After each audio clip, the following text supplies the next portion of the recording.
Hi, my name is Eric Ensign, Athletic Director at Ballard High School.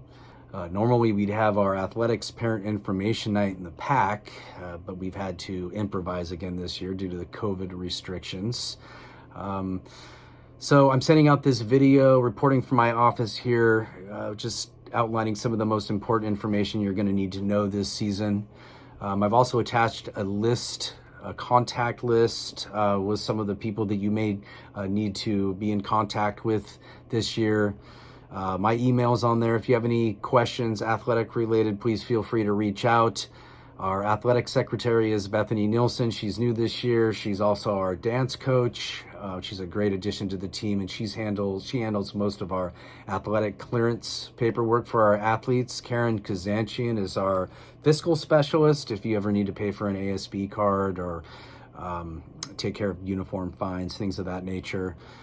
Loka Murphy is our trainer, and if you ever need to talk to him about an injury of an athlete or injury prevention, he's a great resource. And Colin Matheson is our strength and conditioning coach, and he does workouts pretty much year round with our teams and with individuals. If any athlete has not had an opportunity to get out and work with Colin, I highly recommend it. I've seen huge gains since I've been here at Ballard, and he's another great resource. Academic requirements. It is, as always, a requirement for athletes to maintain a 2.0 GPA, be taking 5 classes, and to have earned 2.5 credits for the previous semester. We will have grade checks this year, as we always do. The grade check dates are set by the district, and the first one should be somewhere the first week of October. So keep an eye out on that date. Attendance policy.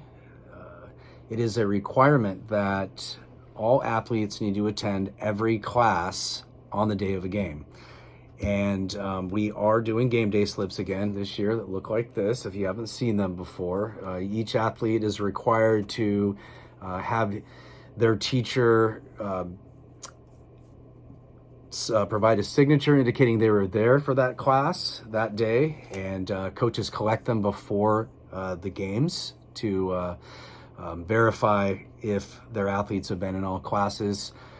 I do think it's important to point out that it is a WIA rule that any athlete who falsifies information in regard to academics in any way is subject to a 1-year suspension if caught. And I need to point this out because this happened to us a couple of years ago, and an athlete forged one of their teacher's signatures and had to sit out an entire year, and it really was kind of a sad situation. So we'd like to try to avoid that ever again if at all possible. So know about that.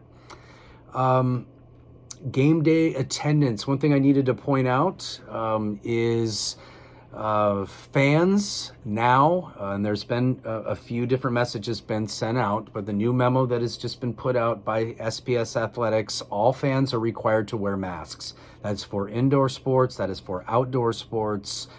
But previously there was some confusion on masks only being required at large group events. That is not the case. They are required at all events, indoor and outdoor. So any questions about that, please, again, feel free to reach out with that.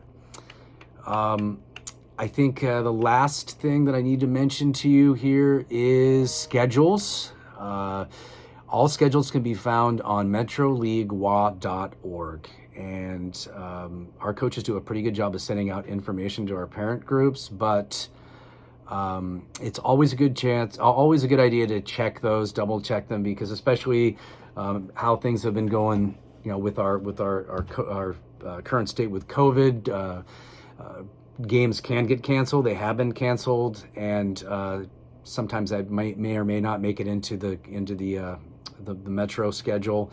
For the most part, they do a really good job of updating it, but it is a good idea to keep an eye out. So again, welcome to the fall season. And as always, please let me know if you have any questions. Reach out, and hope to see you all out at some games this year.